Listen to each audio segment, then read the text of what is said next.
مرزا دبیر کی مرثیہ نگاری۔ مرزا سلامت علی دبیر اردو مرثیہ کی تاریخ کا ایک اہم اور بڑا نام ہے۔ وہ عربی اور فارسی علم و ادب کا گہرا مطالعہ کیا تھا۔ انہوں نے عربی اور فارسی علم و ادب کا گہرا مطالعہ کیا تھا۔ شاعری سے انہیں فطری لگاؤ پیدا ہو گیا تھا۔ انہوں نے دیگر اصناف شاعری کے ساتھ مرثیہ میں بھی طب آزمائی کی ہے۔ ان کے عہد میں اقلیم غزل میں اس قدر شعراء کی فراوانی اور کثرت تھی۔ وہ دور غالب جیسے آفاق غزل کا دور تھا۔ دبیر نے مرثیہ کو اپنی شاعری دنیا میں عظمت حاصل کرنے کا ذریعہ بنایا اور اسی میں اپنے جوہر دکھانے شروع کیے۔ مرزا دبیر نے اپنے مرثیہ نگاری کے اس ذوق کی آبیاری اور استادانہ رہنمائی کی خاطر اس عہد کے ایک شاعر میر ضمیر کی شاگردی اختیار کی اور اپنے نام کے ساتھ استاد کا نام امر کیا۔ ناظرین، مرزا دبیر کی مرثیہ نگاری پر مبنی یہ ویڈیو ہے۔ اس سے قبل میر انیس کی مرثیہ نگاری، اردو میں مرثیہ نگاری کا آغاز و ارتقاء، مرثیہ کے اعضاء ترکیبی پر ویڈیوز بن چکے ہیں، جس کا لنک ڈسکرپشن باکس میں دے دیا جائے گا، اگر آپ چاہیں تو اسے دیکھ سکتے ہیں۔ مرزا سلامت علی دبیر، یہ دبیر کا پورا نام ہے۔ انہوں نے اردو مرثیہ کی تاریخ میں ایک اہم نام کمائے ہیں۔ وہ ایک اہم اور بڑے شاعر، مرثیہ گو شاعر کے نام سے آشنا ہے۔ وہ عربی اور فارسی علم و ادب کا گہرا مطالعہ کیا تھا۔ شاعری ان کے یہاں فطری معلوم ہوتی ہے۔ انہوں نے دیگر اصناف کے ساتھ مرثیہ میں بھی طب آزمائی کی ہے۔ وہ دور کیونکہ غزل کا دور تھا، لیکن انہوں نے مرثیہ میں طب آزمائی کر کے کافی شہرت حاصل کیا۔ مرزا دبیر اس دور کے ایک اہم شاعر، مثنوی نگار میر ضمیر کے شاگرد تھے۔ انہوں نے اپنا نام کے ساتھ ساتھ اپنے استاد کا نام بھی امر کیا ہے۔ اسی عہد میں لکھنؤ میں علم و ادب اور شعر و سخن کی محفل میں مرثیہ ایک بلند مقام اور تاثیر پیدا کر چکا تھا۔ مرزا دبیر کی شہرت و منزلت عالم شباب ہی میں اتنی عام ہو چکی تھی کہ شاہ اودھ غازی الدین حیدر نے ان کو شاہی امام بارے میں دعوت دی۔ یہ وہ زمانہ تھا جب ہر طرف خلیق، ضمیر، دلگیر اور فصیح وغیرہ کا طوطی بول رہا تھا۔ ان کا کہنا مشکل اساتذہ کی موجودگی میں نوجوان دبیر کی شاہی مجلس پڑھنا اس کے فنی کمال کی دلیل ہے، جس پر مرزا دبیر نوعمری میں فائز ہو چکے تھے۔ دبیر کے استاد مظفر حسین ضمیر نے مرثیہ نگاری میں نئی جان ڈال دی اور اس سلسلے میں ایک ایسا انداز اختیار کیا جو آگے چل کر بہت مقبول ہوا اور لوگ ان کی تنقید کرنے لگے۔ ضمیر کے عہد تک مرثیہ کے ضروری اجزاء کے طور پر چہرہ، سراپا، رخصت، آمد، رجز، رزم، شہادت اور بین مرثیہ میں داخل ہو چکے تھے اور دبیر نے بھی ان کو اپنے مراثی میں شامل کیا۔ مرزا دبیر مظفر حسین ضمیر کے شاگرد تھے۔ مظفر حسین ضمیر کے دور میں ہی مرثیے کے اجزاء ترکیبی کا وجود ہو چکا تھا، جسے مرزا دبیر نے اپنی مراثی میں شامل کیا ہے۔ چہرہ مرثیے کا پہلا جز ہے۔ دبیر نے عموماً بہار، طلوع سحر، ہیرو کی تعریف یا اعضاء کی تعریف کے لیے اس حصے کو مخصوص کیا۔ دبیر کے یہاں ان تمام موضوعات میں بالخصوص طلوع سحر کو سب سے زیادہ اہمیت حاصل ہے۔ چہرہ یہ مرثیے کا پہلا جز ہے جس میں دبیر نے عموماً بہاریہ انداز، طلوع سحر اور ہیرو کی تعریف یعنی امام حسین کی تعریف و توصیف کے ساتھ ساتھ شہدائے کربلا کی تعریف پیش کیے ہیں۔ ان میں ان سارے موضوعات میں طلوع سحر پر زیادہ زور مرزا دبیر نے دیا ہے۔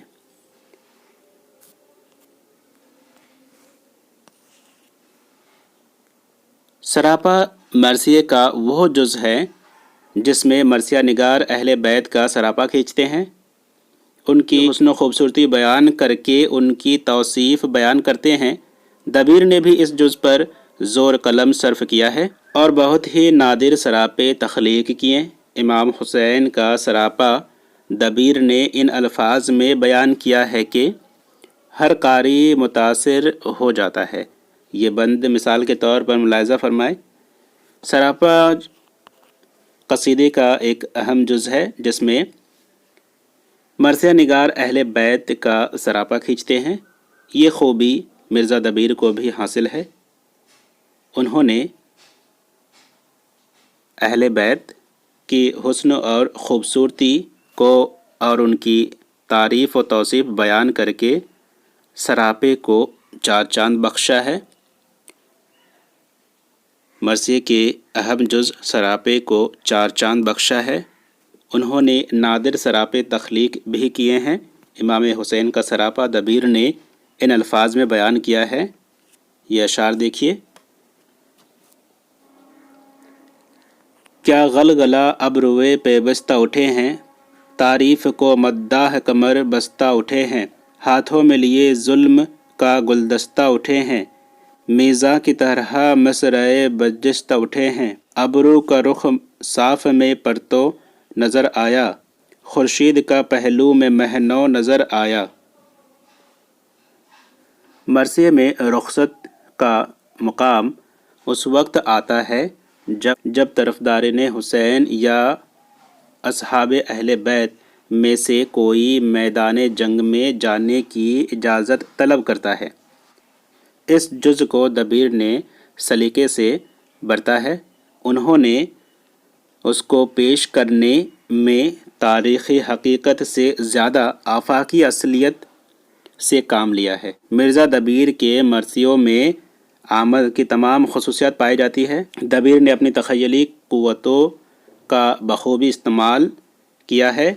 وہ امام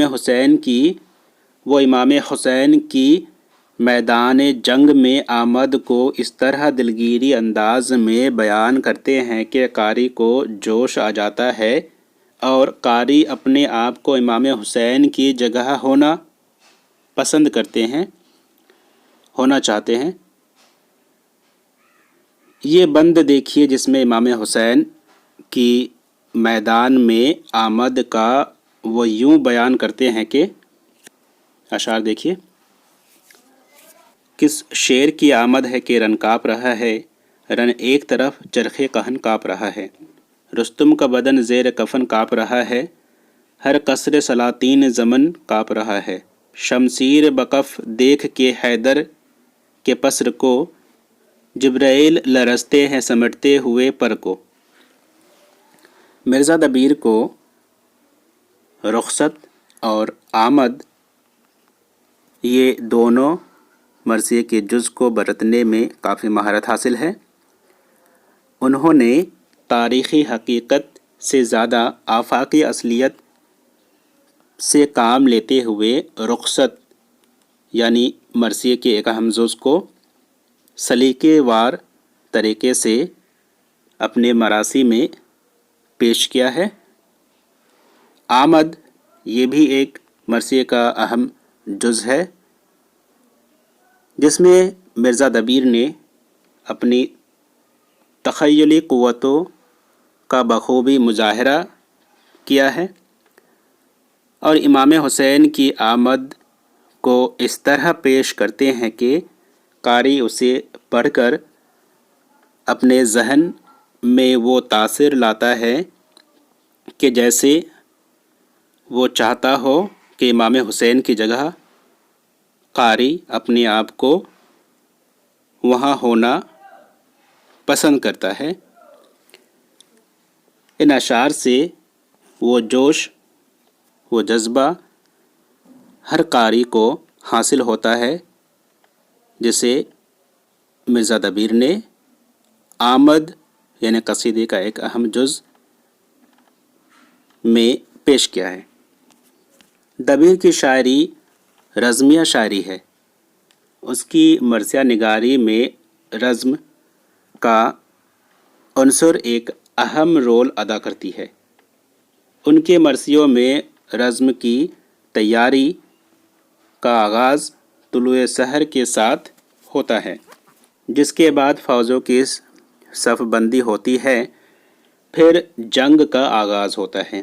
دبیر نے شہادت سے قبل ہیرو کی مدح سرائی پر اس قدر مضامین حرف کر دیے ہیں، جب کوئی سپاہ اہل بیت شہید ہو جاتا ہے تو اس کی لاش خیمے میں لائی جاتی ہے تو خواتین اس پر بین کرتے ہیں۔ مراثی دبیر کا اہم عنصر بین ہے۔ طبیعت کے لگاؤ اور عرصہ دراز کے مشق کے باعث یہ عنصر ان کے ہاں کافی کامیاب نظر آتا ہے۔ حضرت علی اکبر کی شہادت پر حضرت زینب بیان کرتی ہے، دبیر اس کو یوں بیان کرتے ہیں۔ رزمیہ شاعری دبیر کی شاعری کی زینت ہے۔ انہوں نے مرثیے کا ایک اہم جز رزم کو اپنے شاعری میں بخوبی پیش کیا ہے۔ بین بھی ایک اہم عنصر ہے مرثیہ نگاری کا۔ یہ دبیر کی شاعری کی عظمت کا ایک راز ہے۔ یہ اشعار دیکھیے جس کا تعلق بین سے ہے۔ جذبات نگاری مرثیہ کے لیے لازم ہے کیونکہ یہ یعنی مرثیہ نگاری اہل بیت کی شہادت پر مبنی ہے۔ جذبات نگاری سے ہی مرثیہ نگاری کی صحیح عظمت کا اندازہ ہوتا ہے۔ دبیر کے قلم میں جذبات نگاری کے اعلیٰ مرقے نکلتے ہوئے دیکھا جا سکتا ہے۔ یہ جذبات نگاری کسی طرح بھی میر انیس سے کم نہیں۔ مثلاً ذیل میں دیا ہوا ایک بند اس کی اعلیٰ مثال ہے۔ حضرت علی اکبر رن میں جانے کے لیے ماں سے رخصت طلب کرتے ہیں مگر پھوپھی سے اجازت نہیں مانگتے۔ اس سے حضرت زینب کو رنج ہوتا ہے، خاص طور پر اس وجہ سے کہ علی اکبر کو انہوں نے پالا تھا۔ بند ملاحظہ فرمائے۔ اکبر کو سنانے کو یہ کہتی تھی زباں سے، اب اون محمد تمہیں لاؤں میں کہاں سے، جو کام کیا پوچھ کہ مجھ خفتہ جاں سے، اب قدر ہوئی پیاروں کی جب چھت کیے ماں سے، کیا جان کے دم بھرتی تھی ہم شکل نبی کا، سب کہنے کی باتیں ہیں نہیں کوئی کسی کا۔ اردو مرثیہ نگاری میں انیس کی طرح منظر کشی شاید ہی کسی کو آ سکتی ہے، لیکن اگر موازنہ کیا جائے تو دبیر اس فہرست میں دوسرے درجے پر ضرور آنا چاہیے۔ مناظر فطرت کی منظر کشی بھاری بھرکم الفاظ کی مل نہیں ہو سکتی جو دبیر کا طرح امتیاز ہے۔ تاہم جہاں انہوں نے سادگی اختیار کی ہے وہاں ان کے ہاں منظر نگاری کے بنسبت اچھے نمونے پڑھنے کو بھی ملتے ہیں۔ مثال کے طور پر یہ بند دیکھیے، انیس کے یہاں جس طرح کی منظر کشی پائی جاتی ہے وہ شاید کہ کسی اور شعراء کے یہاں پائی جاتی ہو، لیکن اگر موازنہ کیا جائے تو دبیر اس سر فہرست میں دوسرے درجے پر آ سکتے ہیں۔ دبیر نے بھی بھاری بھرکم سہی لیکن پرسادگی سے منظر کشی اپنے مراثی میں پیش کیے ہیں۔ یہ بند دیکھیے، وہ روشنی صبح، وہ جنگل، وہ بیاباں، وہ سرد ہوا، اور وہ سحر قتل کا سما، ہر مرتبہ جنبش میں بہم برگے درخطاں، اور شاخوں پہ وہ زمزمہ مرغے خوشہاں، خورشید کی وہ جلوہ گری اوج وہ سما سے، اور خیموں میں بجھنا وہ چراغوں کا ہوا سے۔ دبیر کے ہاں انیس کے مقابلے میں مکالمہ نگاری کا وصف نہایت کمزور ہے، تاہم کہیں کہیں خود کلامی کی کیفیت ضرور ملتی ہے۔ امام حسین اور دیگر ائمہ حرم کی آپس میں گفتگو، شمرزوئی جوش اور لشکر اسلام کی گفتگو اس انداز میں رقم کی ہے کہ صاف معلوم ہوتا ہے کہ کون کس سے مخاطب ہے۔ خود کلامی کا انداز دوران جنگ حسین کا 6 ماہ کے معصوم بچے اصغر کو میدان کارزار میں لے کر آنا اور پانی کے لیے التجا کرنے یا نہ کرنے کی گومگو کیفیت اس مثال میں نظر آئیں گی۔ یہ مثال دیکھ لیجئے۔ انیس کی طرح بہترین تو نہیں، لیکن دبیر کے یہاں فصاحت و بلاغت کی اچھی مثالیں بھی مل جاتی ہے۔ ایک جگہ علی اصغر کے لیے امام محترم پانی مانگنے کے واقعہ کو انہوں نے بیان کیا ہے، اور بقول شبلی حق یہ ہے کہ مرزا دبیر نے اس واقعے کے بیان میں جو بلاغت صرف کی ہے اور جو درد انگیز سما دکھایا ہے، آج تک کسی سے نہ ہو سکا۔ یہ بند دیکھیے۔ فصاحت و بلاغت میں انیس نے مہارت حاصل کی ہے، لیکن دبیر کی یہاں بھی اچھی مثالیں ملتی ہیں جس میں فصاحت و بلاغت موجود ہے۔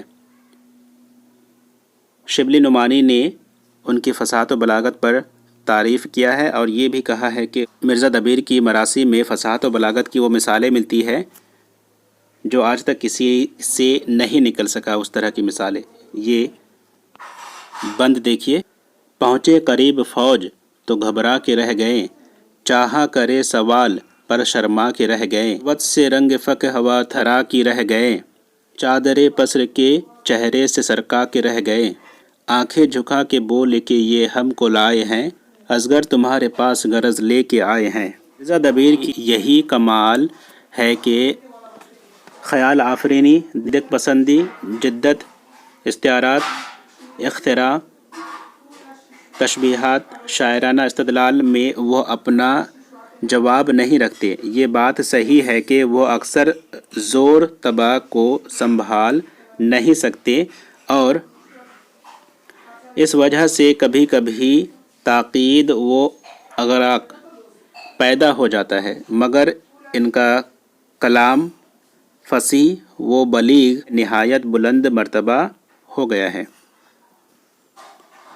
الفاظ کی شوکت 2 طرح کی ہوتی ہے، ایک تو فارسی و عربی الفاظ کے کثرت استعمال سے پیدا ہوتی ہے اور ایک طبیعت کے جوش اور الفاظ کے حسن ترتیب سے۔ دونوں قسم کی شوکت الفاظ انیس اور دبیر کے یہاں ملتی ہے۔ دبیر کا رجحان پہلی قسم اور انیس کا رجحان دوسری قسم کی طرف زیادہ ہے۔ اگر شوکت الفاظ بڑے بڑے لغات سے پیدا کی گئی ہے اور اگر وہ لغت بے محل یا بے موقع ہے تو پھر یہی چیز ایک عیب بن جاتی ہے، اور مرزا دبیر کے یہاں اس قسم کے معائب کی مثالیں ملتی ہی رہتی ہے۔ شعر ملاحظہ فرمائیں۔ مرزا دبیر کے یہاں عمدہ تشبیہ استعاروں کی بھی مثالیں ملتی ہیں۔ انہوں نے بعض جگہ تشبیہات و استعارات نہایت لطیف و موزوں لکھے ہیں، مگر ان کے زور طبیعت و تخیل کی بے اعتدالی نے ان تشبیہات و استعارات کو بعید الفہم اور گنجلک بنا دیا ہے۔ ان میں سادگی و اثر نہیں، ان میں مرزا کی علمیت کا تو اندازہ ہوتا ہے مگر شعر میں کوئی حسن پیدا نہیں ہوتا۔ مثلاً یہ اشعار دیکھ لیجئے۔ میر انیس کی سادگی و سلاست کے مقابلے میں مرزا دبیر نے نہایت پرشکوہ الفاظ بڑے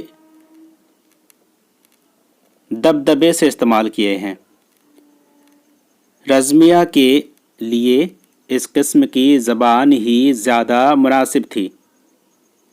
دبیر سے پہلے مرثیوں کی زبان آسان، سادہ اور سلیس ہوا کرتی تھی۔ دبیر نے اس میں شوکت الفاظ پیدا کر دی۔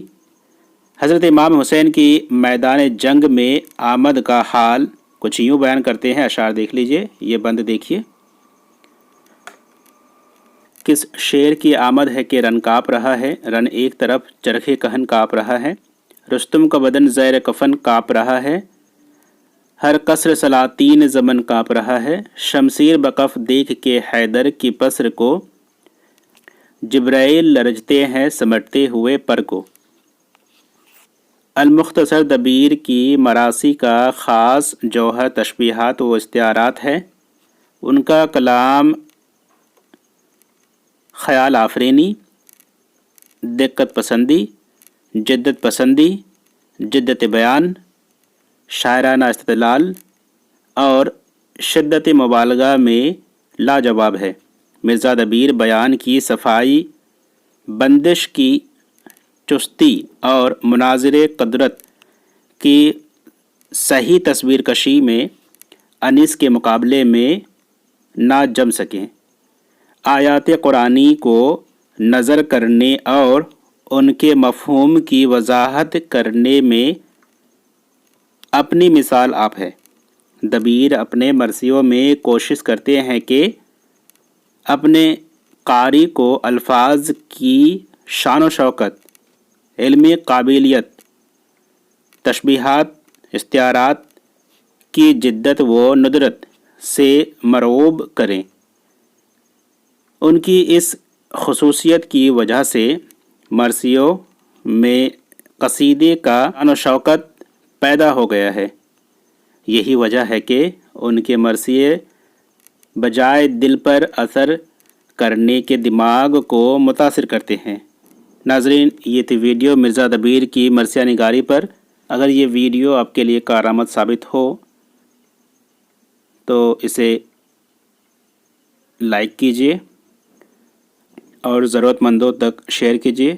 چینل کو سبسکرائب کرنا نہ بھولے۔ ویڈیو کو شروع سے آخر تک دیکھنے کے لیے شکریہ۔ خدا حافظ۔